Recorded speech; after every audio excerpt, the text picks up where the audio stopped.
ശാസ്ത്രീയ യജുർവേദ പഠനം ക്ലാസ് 25. 5-ാമത്തെ അധ്യായത്തിലെ 21 മുതൽ 30 വരെയുള്ള മന്ത്രങ്ങളാണ് നോക്കുന്നത്. ഇതിൽ 21-ാമത്തെ മന്ത്രത്തിലെ ദേവത വിഷ്ണുവാണ്. വിഷ്ണു എന്ന് പറയുന്നത് പരിപാലിക്കുന്ന ശക്തിയാണ്. അതായത് പ്രപഞ്ചമുണ്ടായപ്പോൾ പ്രപഞ്ച സൃഷ്ടിയുടെ പിന്നിൽ പ്രവർത്തിക്കുന്ന ശക്തി, ആ ശക്തിക്ക് രൂപവും ഭാവമൊന്നുമില്ല.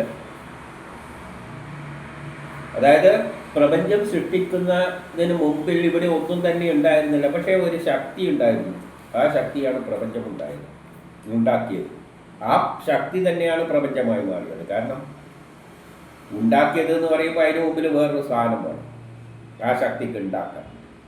അപ്പോൾ ആദ്യമുള്ള ശക്തി അത് മാത്രമാകുമ്പോൾ അതിനെ ഉണ്ടാക്കുക എന്ന് പറയാൻ പറ്റില്ല. ഉണ്ടാക്കണ്ടെങ്കിൽ വേറെ സാധനം വേണം, അപ്പം 2 സാധനമായി. അപ്പം അതല്ല, ആ ശക്തി തന്നെയാണ് പ്രപഞ്ചമായിട്ട് മാറിയത്. അപ്പോൾ ഇവിടെ നടക്കുന്ന എല്ലാ കർമ്മങ്ങളെയും ഒരു പ്രപഞ്ചവും ഒറ്റയടിക്ക് ഉണ്ടാക്കിയില്ല. അതിങ്ങനെ പടിപടിയായി വികസിച്ച് പുരോഗതിയിലൂടെ അങ്ങ് ഉണ്ടാവുകയാണ്. കലിയുഗത്തിൻ്റെ അവസാനത്തിലേ അത് പൂർണ്ണമായുള്ളൂ ആ പ്രോസസ്സ്. അപ്പം അതിനെല്ലാം നിയന്ത്രിക്കുന്ന ഒരു ശക്തിയാണ് ഇവിടെ വിഷ്ണുവായിട്ട് ചിത്രീകരിക്കുന്നത്. അപ്പം അത് രൂപമല്ല, അതിന് രൂപവും ഭാവമൊന്നുമില്ല, ആളെ രൂപമൊന്നുമില്ല. കഥയിൽ അങ്ങനെ പറഞ്ഞു തന്നേ. അപ്പം അങ്ങനെ ഒരു ശക്തി ഇവിടെയുണ്ട്. ഏത് കർമ്മം നടക്കുമ്പോഴും അതിൻ്റെ ഇഷ്ടപ്രകാരമാണ് നടക്കുന്നത്. കാരണം അതിനൊരു സുന്ദരമായ ലോകം ഉണ്ടാക്കും. അപ്പം അങ്ങനെ ഒരു ശക്തി ഈ പ്രപഞ്ചത്തിലുണ്ട്. ആ ശക്തിയെയാണ് നമ്മൾ, അതാണ് എല്ലാ കർമ്മങ്ങളെയും അതിനെന്തൊരു ലോകമാണോ ഉണ്ടാക്കേണ്ടത് അതിനനുസരിച്ച് അതിനെ ഏകോപിപ്പിച്ചു കൊണ്ടുപോകുന്നത്. ഇപ്പം നമുക്ക് 1-ാമത്തെ 21-ൽ വിഷ്ണുവിനാണ് ദേവത. അതിൻ്റെ സ്വഭാവം പറയുകയാണ്, അത് നമ്മുടെ നെറ്റിത്തടം പോലെ വിശാലമാണ്. ആ ശക്തി ലോകം മുഴുവനുണ്ട്. ലോകത്തിൽ എവിടെ കർമ്മം നടക്കുമ്പോഴും നിയന്ത്രിക്കുന്ന ആ ശക്തി വിശേഷം, അങ്ങനെ ഒരു ശക്തി വിശേഷമുണ്ട്.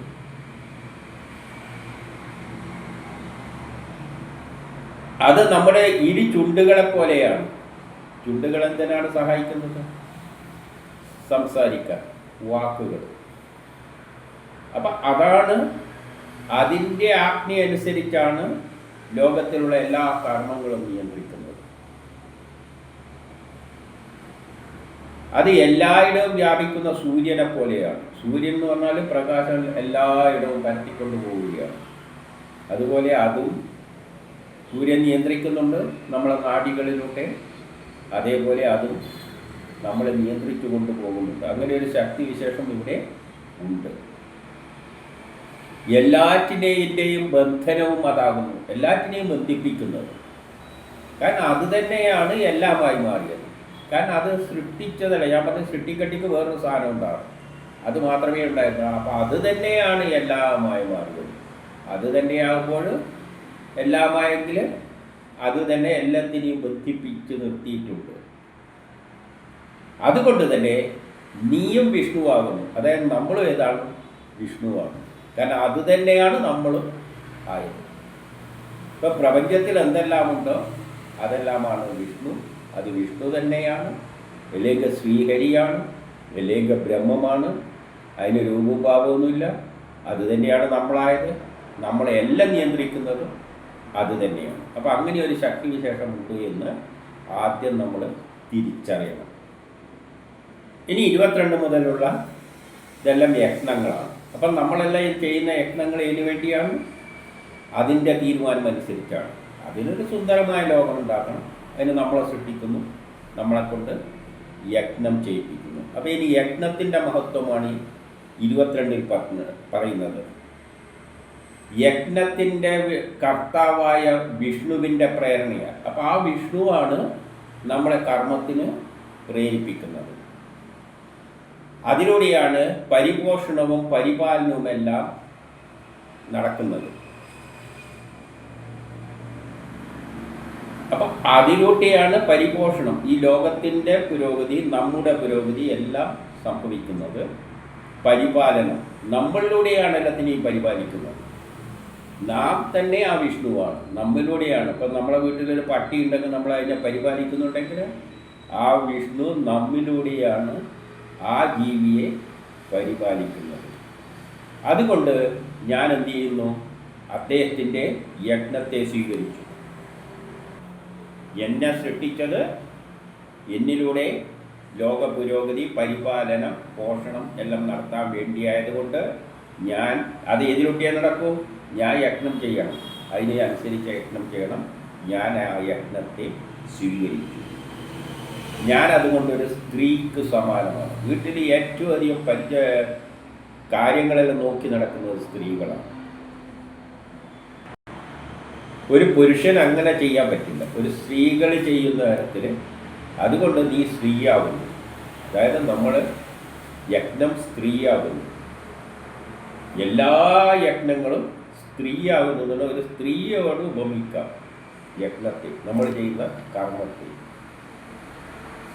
ക്രൂരപിശാചുക്കളിൽ നിന്നും നീ എന്നെ രക്ഷിക്കുന്നു. ക്രൂരപിശാചുക്കളിൽ നിന്നും നമ്മൾ എന്ത് കഷ്ടപ്പാടും എന്ത് എതിർപ്പുകളും തടസ്സങ്ങളും ഉണ്ടാകുമ്പോൾ യജ്ഞത്തിലൂടെ വേണം, നമ്മൾ കർമ്മത്തിലൂടെ വേണം അതിനെ നേരിടാൻ. ഒരു പട്ടി വരുമ്പോഴും യജ്ഞത്തിലൂടെ വേണം അതിനെ നേരിടാൻ. കടിക്കാൻ വരുന്നുണ്ടെങ്കിൽ കല്ലെടുത്തിട്ട് എറിയണം, അതൊരു യജ്ഞമാണ്. ഇല്ലേ ഒച്ചയാക്കണം പേടിപ്പിക്കാൻ, അതും ഒരു യജ്ഞമാണ്. നീ അവയെ ഇല്ലായ്മ ചെയ്യുന്ന വിദ്യയാണ് യജ്ഞമെന്ത്.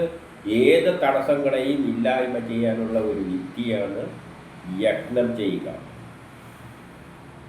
ആരെങ്കിലും നമ്മളെ അടിക്കാൻ വരുമ്പോൾ നമ്മൾ എന്ത് വേണം, തടുത്തോളണം. അല്ലാതെ ഇങ്ങനെ ഇരുന്ന് കൊടുത്തു കഴിഞ്ഞാൽ അടി വാങ്ങാനേ പറ്റുള്ളൂ. അപ്പം അവയെ ഇല്ലായ്മ ചെയ്യും, ഏത് എതിർപ്പിനെയും ഇല്ലായ്മ ചെയ്യാൻ ഒരൊറ്റ വഴിയേ ഉള്ളൂ, യജ്ഞം, സ്വയം പരിശ്രമിക്കുക.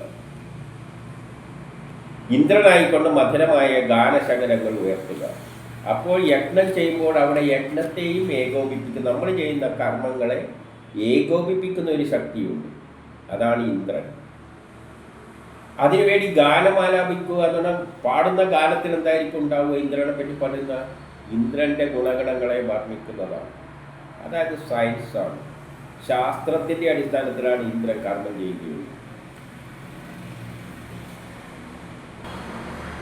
ഏതൊരു കർമ്മവും ചെയ്യും കണ്ടിക്ക് അതിനെ ഏകോപിപ്പിക്കാൻ ഒരു ശക്തി വേണം, ഏകോപിപ്പിക്കണം. അല്ലാതെ മാനേജ്മെൻറ്റ് വേണം. ഉദാഹരണമായിട്ട് നമ്മളൊരു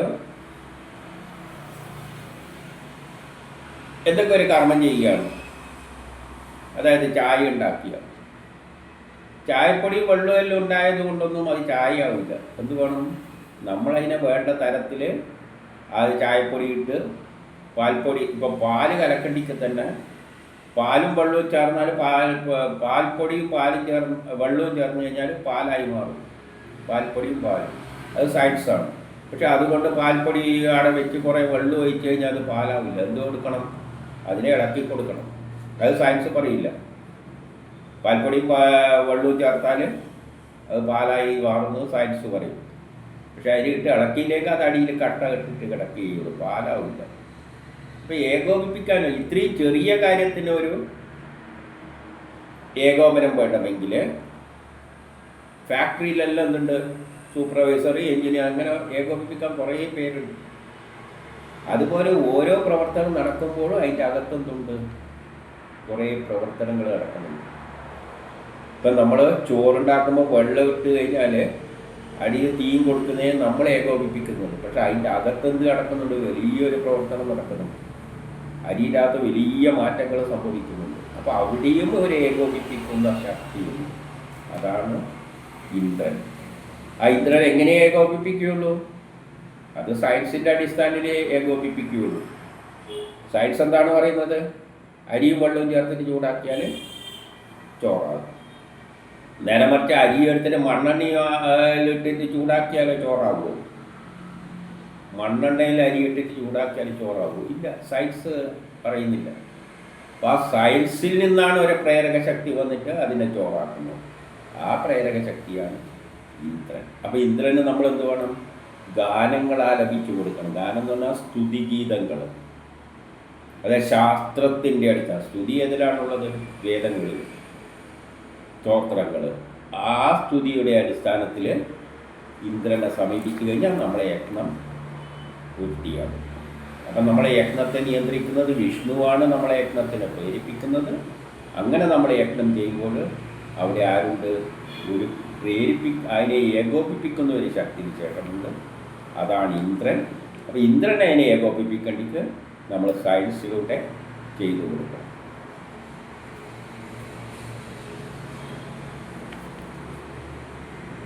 ഇനി 23 എല്ലായിടവും വ്യാപിച്ച വിഷ്ണുവിൻ്റെ. വിഷ്ണു എന്ന് പറഞ്ഞാൽ ഈ പ്രപഞ്ചത്തെ മുഴുവൻ നിയന്ത്രിക്കുന്നത്. അപ്പോൾ അത് എല്ലായിടവും വിഷ്ണുവുണ്ട്. അത് പൊതുവെ ആലസ്യഭാവത്തിലുള്ള എല്ലാറ്റിനെയും ഞാൻ യജ്ഞത്തിലൂടെ മാറ്റുന്നു. വിഷ്ണു എല്ലായിടവും ഉണ്ട്. പക്ഷേ വിഷ്ണു ശാന്തപ്രകൃതിയിലാണുള്ളത്. പക്ഷേ യജ്ഞം എന്ന് പറയുന്നത് ഒരു രജോ ഗുണമാണ്. അത് നമ്മൾ തന്നെ പ്രയോഗിക്കേണ്ടതാണ്. അല്ലാതെ വിഷ്ണു വന്നിട്ട് ചെയ്യുന്നില്ല. വിഷ്ണു എല്ലായിടത്തും ഉണ്ട്. നമ്മൾ യജ്ഞം ചെയ്യാൻ ബാധ്യസ്ഥരാണ്. അപ്പോൾ വിഷ്ണു വന്നിട്ട് നമ്മളെ കൈപിടിച്ച് ചെയ്യിപ്പിക്കുന്നില്ല. പക്ഷെ നമ്മൾ തന്നെ വേണം ആ ആലസ്യത്തെ മാറ്റിയിട്ട് യജ്ഞത്തിലേക്ക് ഇറങ്ങാം. അപ്പോൾ ആലസ്യഭാവത്തെ മാറ്റിയിട്ട് യജ്ഞത്തിലേക്ക് നമ്മൾ പോകണം. നമ്മളെ സൃഷ്ടിച്ചത് യജ്ഞം ചെയ്യാനാണ്, ലോക പുരോഗതിക്കാണ്. അപ്പം വിഷ്ണുവിടെ എല്ലായിടത്തും ഉണ്ട് എന്ന് വെച്ചിട്ട് നമ്മളെ കൈപിടിച്ച് ചെയ്യിപ്പിക്കില്ല. നമ്മൾ തന്നെ ഇത് മനസ്സിലാക്കിയിട്ട് നമ്മൾ തന്നെ ഇനീഷ്യേറ്റീവ് എടുത്തിട്ട് നമ്മളെ പ്രേരിപ്പിക്കും. അപ്പം നമ്മൾ ഇറങ്ങിത്തിരിച്ച് ആലസ്യം വിട്ടിട്ട് യജ്ഞത്തിലേക്ക് നീങ്ങണം. സന്താനത്തിൻ്റെ ആയാലും മന്ത്രിയുടേതായാലും എനിക്കെതിരാവുന്ന എല്ലാ ഗൂഢാചരണകളെയും ഞാൻ യജ്ഞത്തിലൂടെ തകർക്കും. സന്താനം എന്ന് പറയുന്നത് നമുക്ക് വേണ്ടപ്പെട്ട ആൾ പാര വെച്ചാലും ഭരണത്തിലുള്ളവരെ നമുക്കെതിരായി തീർന്നാലും നമ്മൾ ചെയ്യേണ്ട യജ്ഞം നമ്മൾ ധീരമായിട്ട് മുന്നോട്ടേക്ക് നയിക്കണം. ബന്ധുത്വമോ വലിയ ഭരണ അധികാര സ്ഥാനത്തിരിക്കുന്നവരോ നമുക്കെതിരായി നിന്നാലും അതിനെ നമ്മളെ യജ്ഞത്വം കൊണ്ട് മറികടക്കണം.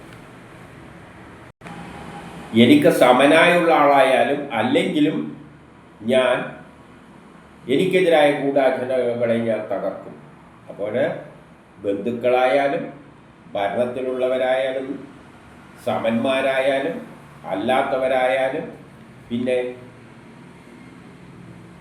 ആരായാലും അവരുടെ ഗൂഢാലോചനകളെ ഞാൻ തകർത്തുകൊണ്ട് മുന്നോട്ട് പോകുന്നു. എന്നാൽ നമ്മളെ കർമ്മത്തിന് പലവരും തടസ്സം നിന്നെന്ന് വരാം. പക്ഷേ നമ്മൾ ചെയ്യേണ്ട കർമ്മമാണെങ്കിൽ അത് നമ്മൾ ചെയ്യുക തന്നെ വേണം. അത് ബന്ധുത്വമൊന്നും നോക്കാൻ പാടില്ല. ഉന്നത അധികാര സ്ഥാനത്തുള്ളവർ നമുക്കെതിരാണ് എന്ന് വെച്ചതുകൊണ്ടൊന്നും നമ്മൾ ചെയ്യേണ്ട ലോകത്തെ മുന്നോട്ടേക്ക് വിഷ്ണുവിന് വേണ്ടി ചെയ്യേണ്ട കർമ്മങ്ങൾ ധീരമായിട്ട് ചെയ്യണം. ഇനി 24 ഈ എല്ലാം അറിയുന്ന യജ്ഞം എല്ലാം തികഞ്ഞവനാണ്. യജ്ഞത്തിനെല്ലാം അറിയാം, അതുകൊണ്ട് അതെല്ലാം തികഞ്ഞവനാണ്. ഉദാഹരണമായി ചോറ് വെക്കുക എന്നതൊരു യജ്ഞമാണ്. നമ്മൾ അരിയും വെള്ളവും കൊടുത്തിട്ട് അടിയിൽ തീ കൊടുക്കുന്നതേ ഉള്ളൂ. ആ നടക്കുന്ന യജ്ഞത്തിന് അറിയാമെന്ത് എങ്ങനെ അരിയെ പദമാക്കി ചോറാക്കാമെന്ന്. അപ്പം യജ്ഞത്തിന് എല്ലാം അറിയാം. ശരിയായ തരത്തിലാണ് യജ്ഞം ചെയ്യുന്നുണ്ടെങ്കിൽ അതിനോട് പറയൊന്നും വേണ്ട, നടന്നോളൂ, കാര്യം നടന്നോളൂ.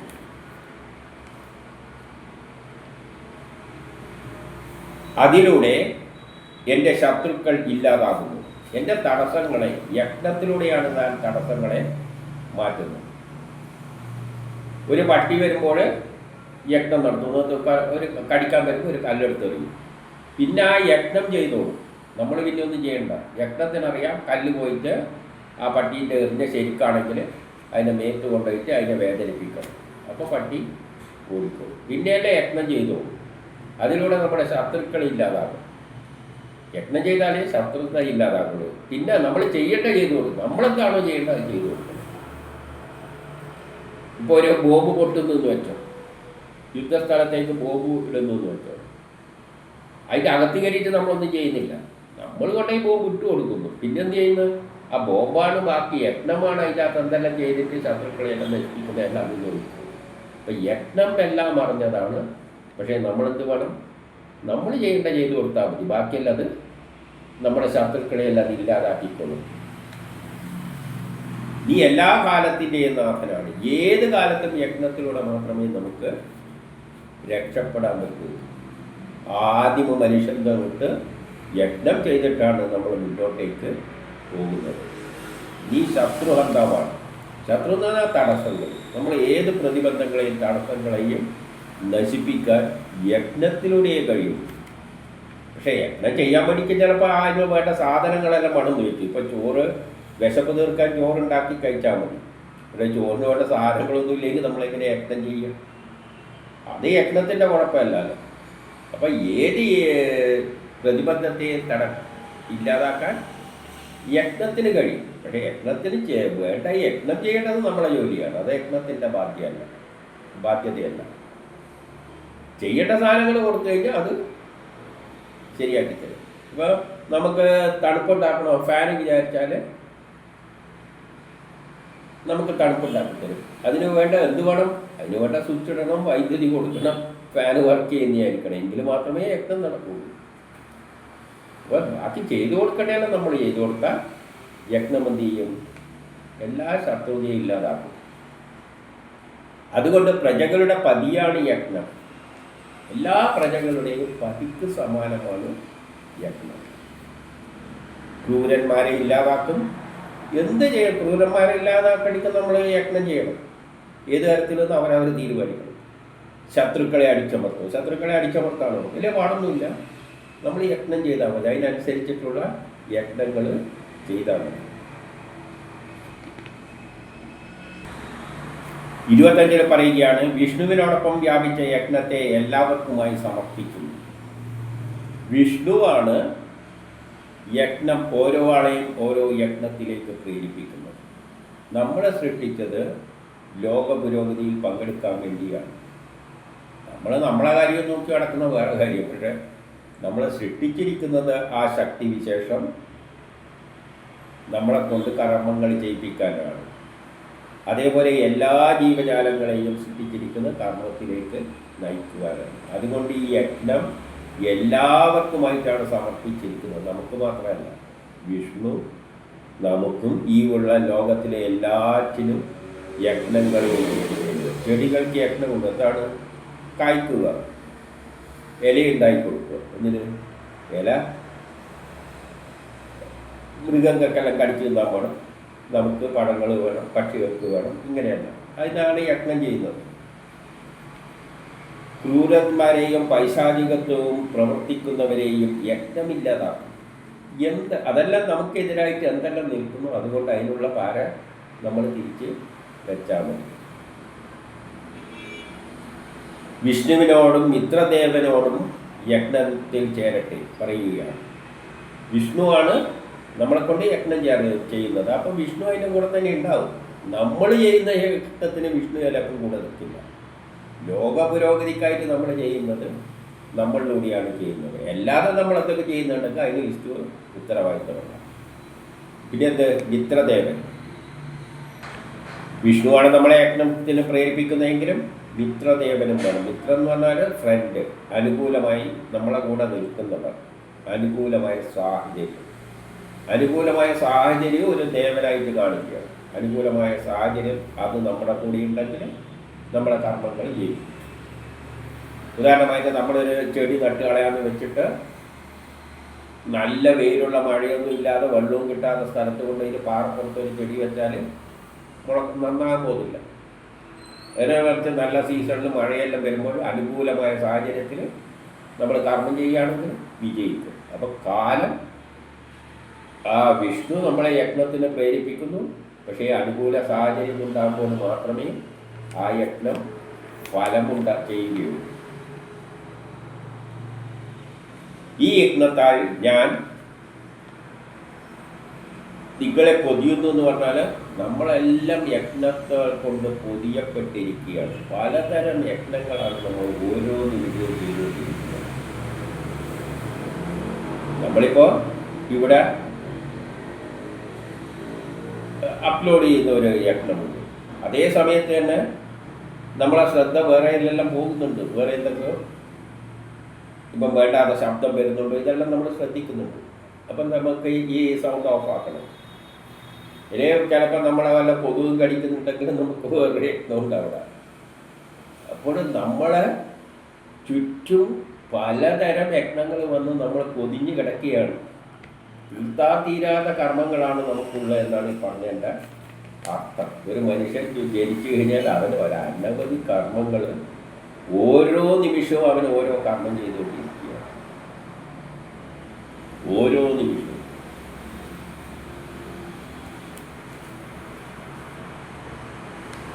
അപ്പോൾ വിഷ്ണു മിത്രദേവനോടുകൂടി ക്രൂരന്മാരെയും ദുഷ്ടന്മാരെയും നശിപ്പിക്കുന്നു. അപ്പോൾ വിഷ്ണു എന്ന് പറയുന്നത് നമ്മളെ കർമ്മത്തിന് പ്രേരിപ്പിക്കുന്ന ശക്തി. പക്ഷേ ആ ശത്രുക്കളെ ഇല്ലാതാക്കണ്ടെങ്കിൽ അനുകൂലമായ സാഹചര്യത്തിൽ അത് പറ്റുകയുള്ളൂ. അനുകൂല സാഹചര്യം ഉണ്ടാകും. അപ്പോൾ പട്ടി വരുമ്പോൾ കല്ലെടുത്ത് പറഞ്ഞാൽ മതി, ശരി, പട്ടിയോടും. പക്ഷേ ആ നോക്കുമ്പോഴവിടെ കല്ലില്ലെങ്കിലും അപ്പം അനുകൂല സാഹചര്യം ഉണ്ടെങ്കിൽ നമ്മളെ രക്ഷപ്പെട്ടുള്ളൂ. അതുകൊണ്ട് യജ്ഞം ചെയ്യണ്ടെങ്കിൽ അനുകൂല സാഹചര്യത്തിൽ ചെയ്യണം. യജ്ഞത്തെ നിയന്ത്രിക്കുന്ന ഒരു ഘടകമാണ്. അതിൻ്റെ ഫലം ആശ്രയിക്കുന്നത് വിഷ്ണുവിനെയും. കാരണം വിഷ്ണുവാണ് നമുക്ക് ഫലം തരുന്നത്. നമ്മൾ ചെയ്യുന്ന യജ്ഞത്തിന് ഫലം കിട്ടണോ തീരുമാനിക്കുന്ന എല്ലാ ആ ശക്തിയാണ്. കാരണം നമ്മളെ സൃഷ്ടിച്ചത് നമ്മൾ എന്ത് കർമ്മം ചെയ്യണം എന്നെല്ലാം തീരുമാനിച്ചതാണ്. അപ്പം അതിനനുസരിച്ചുള്ള ഫലം അത് തീരുമാനിച്ചതാണ്. പക്ഷേ അത് അനുകൂല സാഹചര്യത്തിൽ മാത്രമേ സംഭവിക്കുകയുള്ളൂ. അതുകൊണ്ട് നിങ്ങൾ ഈ മാർഗം സ്വീകരിക്കുക. കാരണം എല്ലായിടവും നിറഞ്ഞു നിൽക്കുന്ന ഈശ്വരൻ്റെ മിത്രങ്ങളാണ് നിങ്ങൾ. അപ്പോൾ ആ ശക്തി വിശേഷത്തിൻ്റെ മിത്രമാണ് നമ്മൾ എന്ന് പറയുമ്പോൾ നമ്മളെ സൃഷ്ടിച്ചതിനാണ് അതിൻ്റെ കാര്യങ്ങൾ സാധിപ്പിച്ചു കൊടുക്കുകയാണ്. അതിൻ്റെ കാര്യങ്ങൾ നമ്മൾ സാധിപ്പിച്ചു കൊടുക്കുകയാണെങ്കിൽ അത് കൂടെ നമ്മളെ കൂടെ ഉണ്ടാകും. അതായത് ലോക പുരോഗതിക്കാണ് നമ്മൾ പ്രവർത്തിക്കുന്നുണ്ടെങ്കിൽ അതിൻ്റെ കൂടെ ആ വിഷ്ണു ഉണ്ടാകും. കാരണം വിഷ്ണു ലോകത്തെ ഒരു സുന്ദരമായ ലോകത്തിലേക്ക് കൊണ്ടുപോകാൻ ശ്രമിക്കുകയാണ്. അതിനുവേണ്ടിയാണ് നമ്മളെ സൃഷ്ടിക്കുന്നത്. ആ കർമ്മത്തിൽ ലോക പുരോഗതിയിൽ പങ്കെടുത്ത് പോവുകയാണെങ്കിൽ വിഷ്ണു നമ്മുടെ മിത്രമാണ്, നമ്മുടെ കൂടെ ഉണ്ടാകും. നേരെ മറിച്ച് എല്ലായെങ്കിൽ നമ്മളെ സ്വാർത്ഥതയ്ക്ക് വേണ്ടി നീങ്ങുകയാണെങ്കിൽ വിഷ്ണു നമ്മളെ കൂടെയൊന്നും ഉണ്ടാവില്ല, മിത്രവുമായിരിക്കില്ല. ഇന്നല്ലെങ്കിൽ നാളെ എടുത്ത് ദൂരെ കളയും. അതാണ് അകർമ്മം പെരുകുമ്പോൾ ഞാൻ വരുമെന്ന് പറഞ്ഞത്. അത് ഭരണാധികാരികൾക്കുള്ള ഏറ്റവും പ്രധാനപ്പെട്ട ഭരണാധികാരികളാണ്, അവർക്കുള്ള സന്ദേശമാണ്. ഇനി 26.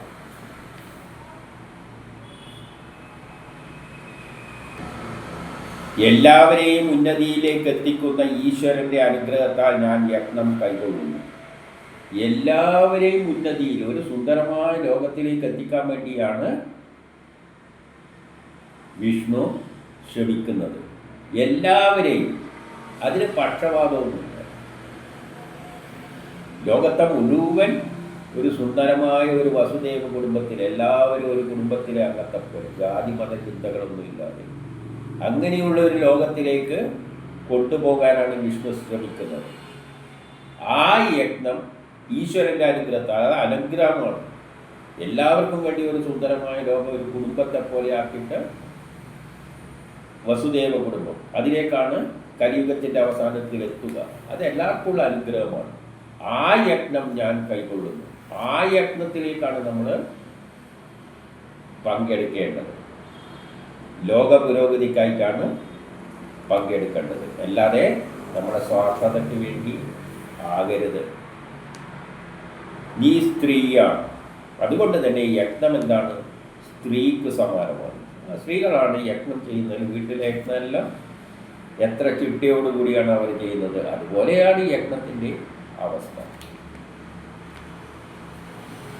ക്രൂരന്മാരിൽ നിന്നും നമ്മളെ മോചിപ്പിച്ച് ദുരിതങ്ങളും പ്രയാസങ്ങളും മാറ്റുന്നു. നമ്മുടെ ദുരിതങ്ങളും കഷ്ടപ്പാടുകളും തീരണ്ടിക്കൽ യജ്ഞം ചെയ്യുക, ലോകത്തെ പുരോഗതിയിലേക്ക് നയിക്കുക. പണ്ടത്തെ ദുരിതമൊന്നും നമുക്കിന്നില്ല.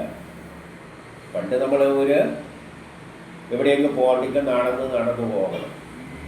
പക്ഷേ ഇപ്പോൾ യജ്ഞത്തിലൂടെ അതിനുള്ള വാഹനങ്ങളെല്ലാം ഉണ്ടായിട്ടുണ്ട്. അപ്പോൾ നമ്മളെ ദുരിതങ്ങളും പ്രയാസങ്ങളെല്ലാം തീരും യജ്ഞം ചെയ്താൽ മതി. ഭൂമി, സ്വർഗം, അന്തരീക്ഷം എന്നിലേക്ക് നീളുന്ന യജ്ഞത്തെ ഞാൻ സമർപ്പിക്കുന്നു.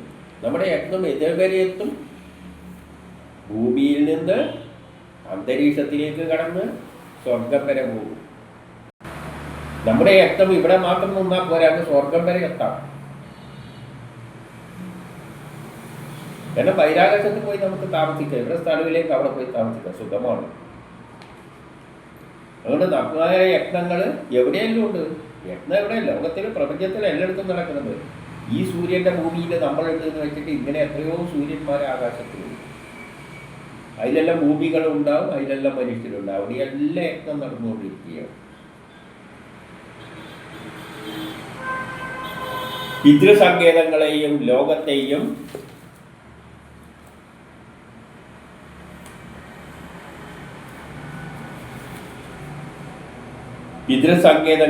ലോകത്തെയും ശുദ്ധീകരിക്കുന്നു. അപ്പം നമ്മുടെ യജ്ഞം എന്തായിരിക്കണം? എല്ലാം ശുദ്ധീകരിക്കുന്നതായിരിക്കണം. ഈ ലോകത്തെ ശുദ്ധീകരിക്കുന്നതായിരിക്കണം, നല്ല പ്രവർത്തികളായിരിക്കണം. അല്ലാതെ ഭക്ഷണത്തിൽ കലർപ്പെല്ലാം ചേർത്തിട്ട് വിൽക്കുന്നതൊന്നും ശുദ്ധീകരണ പ്രവർത്തനമല്ല. പ്രകൃതിനാശമൊന്നും ശുദ്ധീകരണ പ്രവർത്തനമല്ല. പ്രകൃതിയെല്ലാം സംരക്ഷിച്ചുകൊണ്ടുള്ള ഒരു യജ്ഞമാണ് നമ്മൾ നടത്തേണ്ടത്.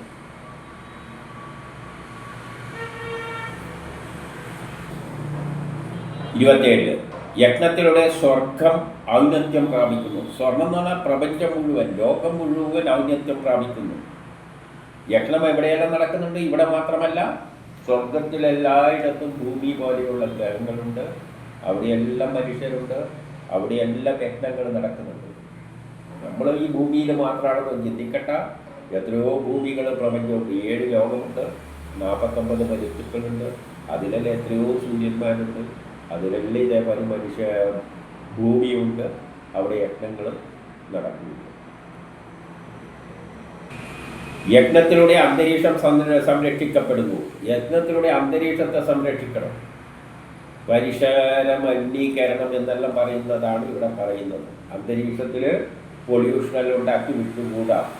യജ്ഞത്തിലൂടെ അന്തരീക്ഷത്തെയും സംരക്ഷിക്കേണ്ടതുണ്ട്. ഭൂമി പരിപോഷിപ്പിക്കപ്പെട്ട് ഭൂമിയിൽ പുരോഗതികൾ ഉണ്ടാകേണ്ടതുണ്ട്. അന്തരീക്ഷം ശുദ്ധമാക്കി നിർത്തേണ്ടതുണ്ട്. വേഗം ചലിക്കുന്ന കാറ്റ് എല്ലായിടവും പടരട്ടെ.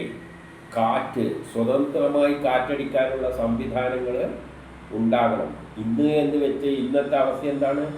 കെട്ടിടങ്ങളെല്ലാം കെട്ടി ഉയർത്തി അടുത്ത വീട്ടുകാരന് കാറ്റ് കിട്ടില്ല. ഇപ്പുറത്തവൻ്റെ കെട്ടിടം കൊണ്ട് കെട്ടിടം കെട്ടുമ്പോൾ അല്ലെങ്കിൽ ഇപ്പോൾ പരസ്യ ബോർഡുകളെല്ലാം കണ്ടിട്ടില്ലേ? അടുത്തവൻ്റെ വീട്ടിലേക്ക് കാറ്റും വെളിച്ചവും കെട്ടാത്ത മാതിരിയാണ് ഈ പരസ്യ ബോർഡുകളെല്ലാം സ്ഥാപിച്ചിരിക്കുന്നത്. വേഗം ചലിക്കുന്ന കാറ്റ് എല്ലായിടവും കാറ്റടിക്കണം, എങ്കിലേ ആരോഗ്യം ഉണ്ടാവുകയുള്ളൂ. അപ്പോൾ ഒരു വീട് വെക്കുമ്പോൾ അടുത്ത വീട്ടിൽ അല്ലെങ്കിൽ എന്തെങ്കിലും ഒരു കൺസ്ട്രക്ഷൻ നടക്കുമ്പോൾ അടുത്ത വീട്ടുകാരനത് തലവേദനയാകുമോ, പ്രശ്നമാകുമോ, ഇതെല്ലാം നോക്കിക്കൊണ്ടാണ് കാറ്റ് സഞ്ചാരം. ഒരു വീട്ടിൽ തന്നെ വീട്ടിൻ്റെ അകത്തേക്ക് കാറ്റ് കടക്കണം, വെളിച്ചം കടക്കണം, എങ്കിലേ ആരോഗ്യം കിട്ടുള്ളൂ. ഊർജവും ശക്തിയും യജ്ഞത്തിലൂടെ വ്യാപിക്കട്ടെ. യജ്ഞത്തിലൂടെ എന്താണ് സംഭവിക്കുന്നത്? ഊർജം ഉണ്ടാകും, ശക്തിയും ഉണ്ടാകും. ഊർജം ഉൽപാദനം വേണം, അതിലൂടെ നമ്മുടെ ശക്തിയും വർദ്ധിക്കും. നീ ബുദ്ധി പ്രദാനം ചെയ്യുന്നവനാണ്.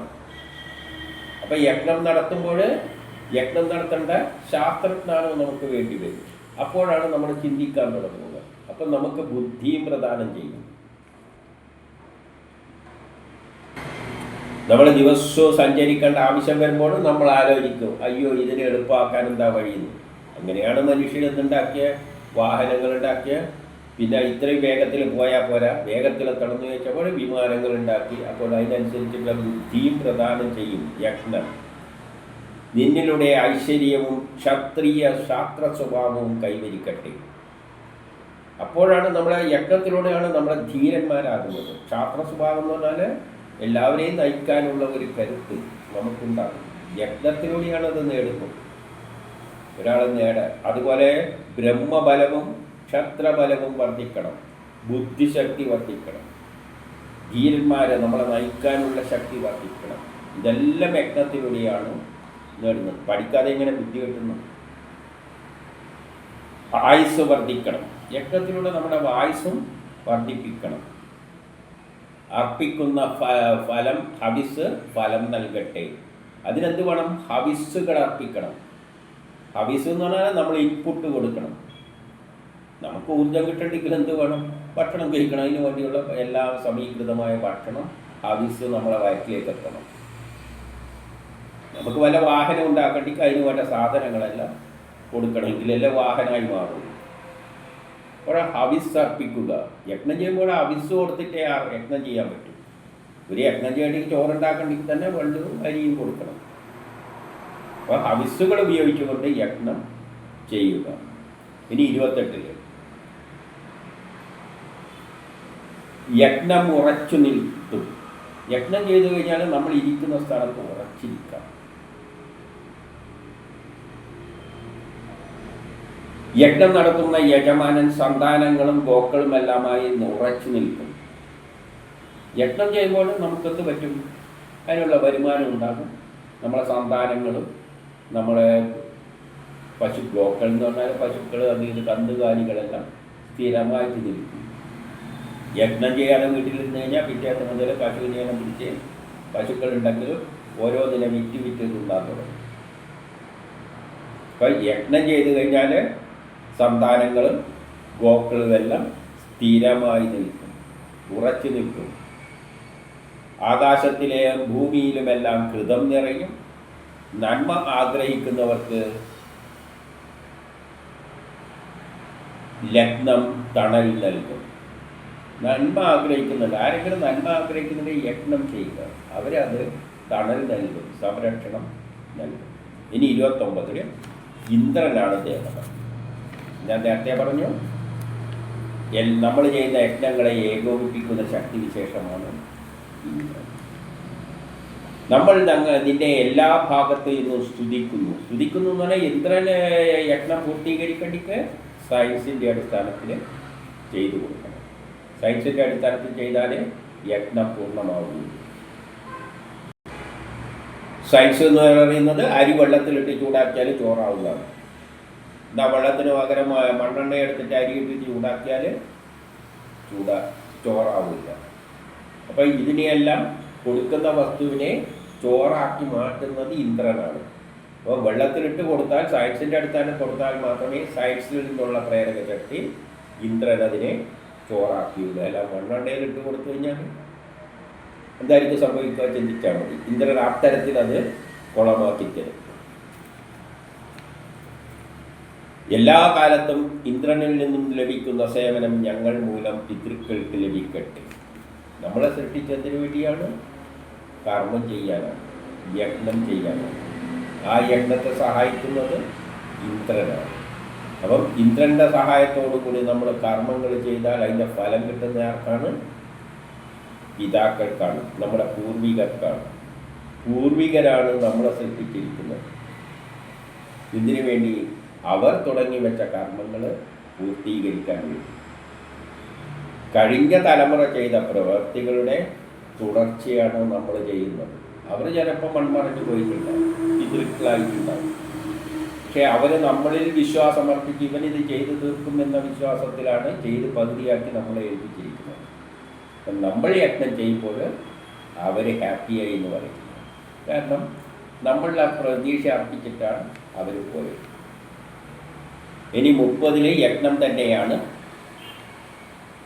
ദേവത.